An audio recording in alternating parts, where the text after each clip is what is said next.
Hello, good people of YouTube. This is Choppadong. This is your slate breakdown.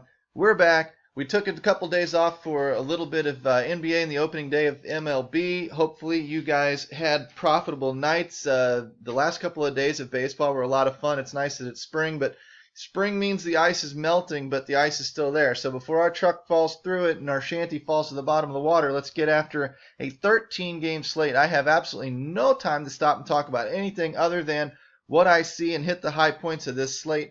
It's a huge slate. I would vastly recommend looking at smaller slates tonight just to cut your player pools down for you just by default and get into some choices that you can actually process the information. 13 games is just a mind-boggling amount of information to process. So we got to draw some lines in the sand somewhere. Let's dive in. Philadelphia and New Jersey. Philly's a minus 125 favorite. They're not talking about a lot of scoring in this game. However, New Jersey gives up the 8th most shots and the 8th most points over the last couple of weeks. So to be honest with you, I do like Philadelphia here. Philadelphia has been scoring in the top 5 in fantasy points over the last few weeks, and they're ranked 11th as far as shots on goal. So I don't really see Philly holding back too much here. So to be honest with you, I like Philly actually quite a lot tonight. When you move over to Tampa Bay and Boston, you've got the 5.5 total. You got a minus 170 favorite on Tuukka Rask. It does not necessarily make him a goalie that I'm on tonight. However, I will say Boston would be more of a secondary offense for me. You can't go wrong with Kucherov and Hedman and just about any slate, to be honest with you. But when you're looking over here at Boston, Boston's a pretty powerful offensive team. They carry the favorite tag. There's a few more goals predicted to be scored here than some of the 5 totals that we're looking at. Boston's ranked 11th right now in terms of offense, and in terms of defense, Tampa Bay is ranked 7th. So it's an okay matchup. You've got a top 10 team going against a kind of a bottom 10 team. So not terrible. It's worth taking a look at, but probably not where the majority of my focus is going to be. Columbus going up against Pittsburgh. Pittsburgh is Pittsburgh, always powerful, always dangerous. Maybe not the cherry sweet spot that we're looking for, because Columbus is a decent defensive team. They only give up the 27th most fantasy points over the last month or so, and they're okay at they do give up some shots, but not a lot of these are going through. The minus 144 favorite and the 5.5 tells me there will be some goals scored in this game. I'm not really sure about the Columbus side of things. Columbus does tend to shoot, and Pittsburgh allows shots. But Pittsburgh is the second most scoring team in the league. They do give up points, but, so this one's kind of one of those that could go either way. I would consider Pittsburgh more of a secondary offense. I'm not all that focused on Columbus tonight with all these games to pick from. Jump over to Washington, Toronto. We have no line, no favorites here. To be honest with you, that doesn't bother me a ton. I'm looking at this game more of Washington is always Washington. I should mark them as a secondary offense. Washington is a top 10 shooting team again, and Toronto allows a ton of shots on goal, so that definitely benefits the Caps here. Washington's also a top 10 team in terms of fantasy point scoring. They're back up from the 20s, if you heard me talk a couple of weeks ago. And Toronto is back up to the number 3 scoring team in the entire league over the past month, so they've had a couple of big games in there. Washington is not the point-suppressing team that they have been. Washington is ranked 13th right now instead of down in the 20s.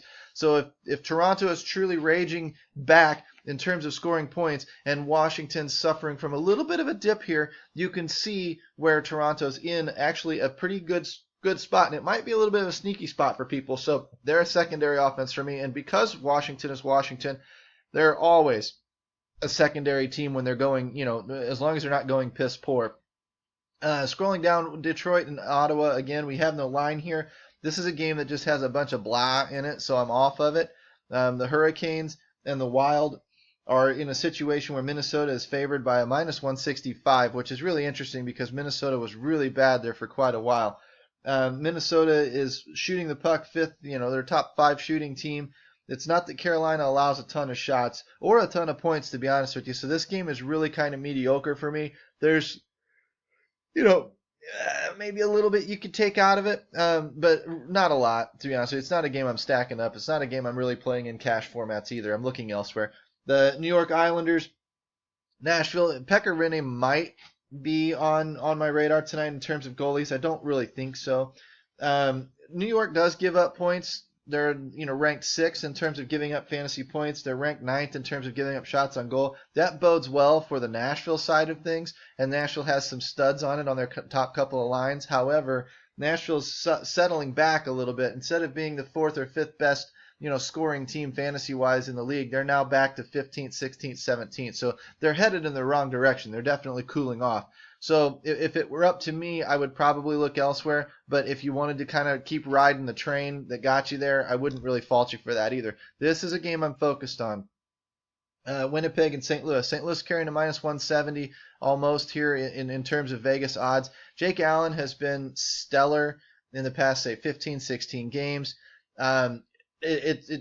St. Louis allows the least fantasy points going back over a month now. St. Louis keeps coming up in terms of offense, in terms of scoring points fantasy-wise. They've come out of the 20s up through the teens. Now they're in the top 10, ranked 8th. So, you'd think I'd be trumpeting all of these guys over here. The one problem that I have with this game, and this is something I don't think a lot of people are going to see, is that St. Louis, this is a bad matchup for them for whatever reason. Winnipeg has just absolutely owned St. Louis this year, just made them their bitch. They are 4-0 against St. Louis, and they're kind of hot in their own right. In that Winnipeg's won 7 of their last 9. The thing I think Winnipeg does is run into a buzzsaw here defensively. I think St. Louis is playing about as well as St. Louis can. And I think that, with Winnipeg giving up points, Winnipeg gives up the 7th most shots and the 2nd most points in the entire league going back a month or so. This is a green light for St. Louis, but I'd be very, very cautious about it if I was you, just because of that matchup. There's something in that matchup right now that these guys, they just match up well against St. Louis. So this would be a weird one. If you're going more GPP, take some Winnipeg Jets. You might actually have the better side of the matchup. If you're going cash, you might throw some of the cheaper blues in there. But I want to say they're a primary offense tonight, but I just can't quite get on board because they can't seem to beat Winnipeg. So fantasy points wise, if you can get the guy that gets the goal, you get the guys that are rolling well, you're doing well. But it's just a tough situation. Sorry guys, I'm yawning. I need more coffee. A lot of work to do today inside the DFS Army. So while we're talking about that, if this is your first time looking at us, you need to go into the description. You need to go to dfsarmy.com and /ref/3. Put my link in there. Get in there. Sign up. We are giving away a free 1-week trial to our VIP experience. If you're new and you're just kind of hanging on and you're checking this out and you've seen some of our content, you want to open up the spreadsheets, the player picks, the optimizer, the cheat sheets. You want to open up all of it, the Slack chat where we talk back and forth about the games, about lineups, about strategy, about how to attack slates. If you want to unlock all of our coaching and everything for a week, this is Masters Week. Baseball's just kicking off. Hockey's wrapping up. NBA's wrapping up. You can see the Domination Station, which has been just printing money in NBA. You need to follow that link. Capitalize this 1 week. You enter the code Opening Day, one word, Opening Day, and you follow that link in the description, and that gets you there. You can also find this on Twitter. I should have that somewhere in the description on Twitter too. So please do yourself a favor. Go check out the week. I don't think you're going to leave once you do that. But anyway, tell them Choppadong sent you. Follow me on Twitter at Choppadong. Let's get back to the slate. Arizona versus Dallas. That requires me to flip my notebook over here. The slate's so big I have to take 2 pages. Arizona and Dallas. Arizona allows the most shots in the league. Dallas is coming, they're not really scoring a lot of points, but for some reason defensively, they're kind of, I don't know if these games are just flat and shitty or what, because I haven't been watching a lot of them, but this is just not a game I'd be spending much time on, so we'll move on. Chicago is another primary offense tonight. Corey Crawford's definitely on the radar as far as a goalie's concerned. We love attacking Colorado. Colorado is dead last in producing shots, is second to last in producing points. They are 20th in allowing shots, which is a bottom 10 team, which is a good thing. They are first in allowing fantasy points, which means they are the softest defense in the entire league. When you have Chicago, who is the 7th most, powerful offense right now and has been as high as 1 and 2, this is a good spot for Chicago. You need to be on Chicago in cash. They might be a little chalky in GPPs, but I really just don't see this one getting, I just don't see it going flat. But, shit happens. It happened to me a couple of times already in the past week and a half. But I'd be all over Chicago tonight if I was you, and way off of Colorado. Calgary and Anaheim. Week total here. Anaheim's faded back a little bit. They're still a top 5 scoring team. They're still a top 10 shooting team.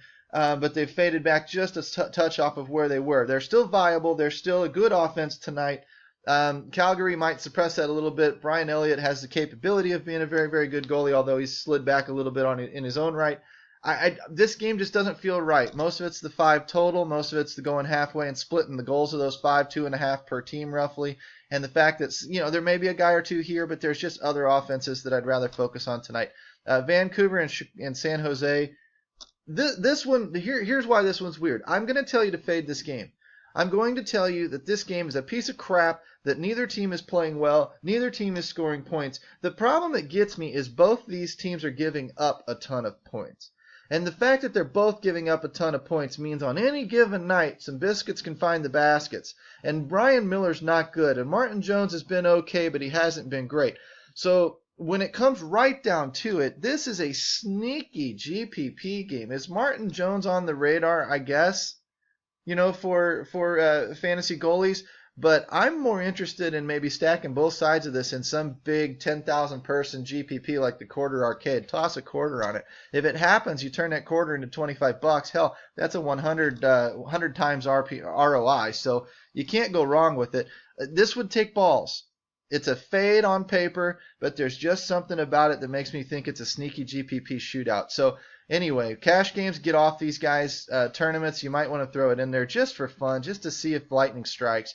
But that's what it would take. I mean, if that happens, man, next lightning storm, run around outside with golf clubs in the air because you've used up your lightning strike by hitting this game correctly. Edmonton and LA, this one rounds out the night. LA is shooting the puck. They're not really scoring a lot of points as a result of it. Edmonton is scoring a ton of points, but the problem is LA is giving up the second fewest fantasy points. They're a very, very strong defensive team. I think that squashes Edmonton a little bit. This is not a great situation for Edmonton, so I wouldn't be on them either. Hammers are funny in hockey. Sometimes they work, sometimes they don't, but they're not like the NBA where the West Coast just has all of the high-scoring teams. And baseball is the opposite. If you're following us for the first time, baseball is an East Coast. This is an early night type of situation. When you go out west in baseball, your teams generally die because that marine layer in San Francisco crushes everything. LA and San Diego have huge stadiums where it's hard to hit the ball out of it. So there's your tip. The hammer play that everybody talks about is really an NBA thing only. So that's one tip for you. You want more tips? You come into the DFS Army and you sign up for your free week. What I will tell you is these playoff teams are starting to turn it on a little bit. They're starting to come up in their trends. They're starting to rebound offensively. They're starting to turn it up a little bit defensively. That's showing in the trends and the way these rankings are going. When I follow shots on goal and I follow fantasy points scored, you can really start to see some of the movement and get an idea of who's playing well and who's not playing well anymore. And the playoff teams are starting to play well. My primary offenses tonight, again, for cash games are Chicago, both formats. Philadelphia is an interesting one. And St. Louis for cash only would be kind of where you're going to go. But, again, I told you that Winnipeg owns that matchup. What you're really hoping for there is a 4-3, 5-4 type of game. And you might get it because St. Louis has been scoring points and Winnipeg's been allowing a lot of points. However, Winnipeg owning that it just is really interesting. It kind of turns me off of Jake Allen of all things for cash, but for GPPs, Jake Allen can pitch a shutout with the best of them. Secondary offenses: Boston, Pittsburgh, Toronto, Washington, and of course I'm talking about stacking. Stacking your primary teams would be Chicago, Philly, and St. Louis, and stacking secondary teams would be Boston, Pittsburgh, Toronto, Washington.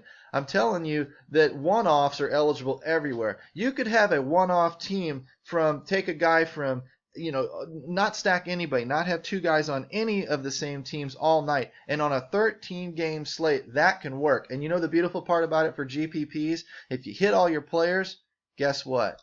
You're going to win because you're going to be unique because nobody else is going to do that. Everybody thinks you have to stack in GPPs, and it definitely helps, but it doesn't necessarily produce the nut lineup. And on a 13-game slate, when you've got 1,000 options, that's one way you can make yourself unique. So there's a bonus tip for you today. If you want more tips like these, you get into the DFS Army. Follow the link in the description. Come to dfsarmy.com/ref/3. Use opening day for your coupon code, and boing, open yourself up to the VIP experience. Come on in. I'd love to meet you. My name's Chapadong. I'm out.